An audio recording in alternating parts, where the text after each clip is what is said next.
یا constitution day کیا ہے اور اسے کیوں مناتے ہیں؟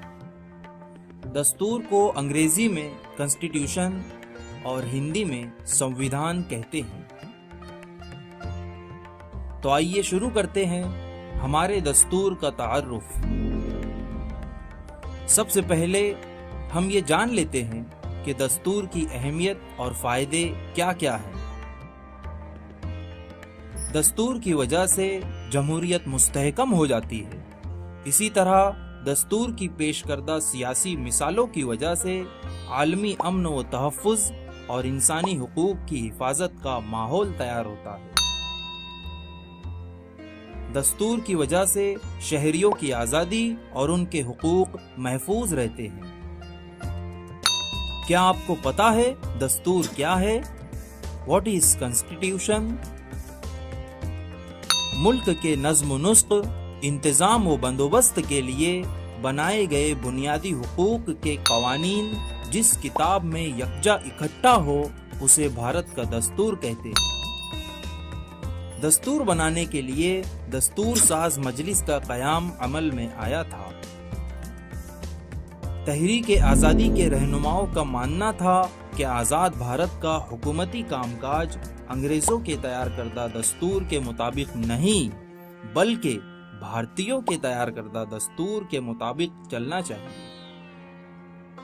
بھارت کی دستور سازی کا کام سن 1946 میں ہی شروع ہو چکا تھا۔ دستور ساز اسمبلی کی پہلی نشست کے صدر ڈاکٹر راجندر پرساد تھے۔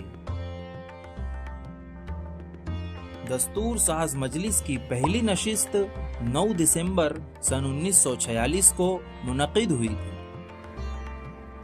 آئیے ہم دیکھتے ہیں کہ دستور ساز مجلس کے ممبران کون تھے۔ آزاد بھارت کے پہلے صدر جمہوریہ ڈاکٹر راجندر پرساد، آزاد بھارت کے پہلے وزیر اعظم پنڈت جواہر لال نہرو، دستور کے معمار ڈاکٹر بابا صاحب امبیڈکر، لوہ پرش سردار ولبھ بھائی پٹیل، آزاد بھارت کے پہلے وزیر تعلیم مولانا ابوالکلام آزاد، بلبل ہند سروجنی نائیڈو، ہنسا بین مہتا اور راج کماری امرت کور۔ بھارت کا دستور بنانے کے عمل میں نمایاں رول ادا کرنے کی وجہ سے بابا صاحب امبیڈکر کو بھارت کے دستور کا معمار کہا جاتا ہے۔ 26 نومبر سن 1949 کے دن دستور نافذ ہوا تھا، اسی لیے اس دن یوم دستور مناتے ہیں۔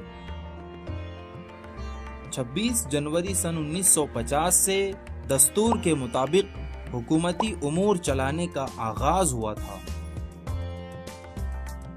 بھارت کے بنیادی دستور میں کل 22 آرٹیکلز ہیں، 395 دفعات اور 8 شیڈول ہیں۔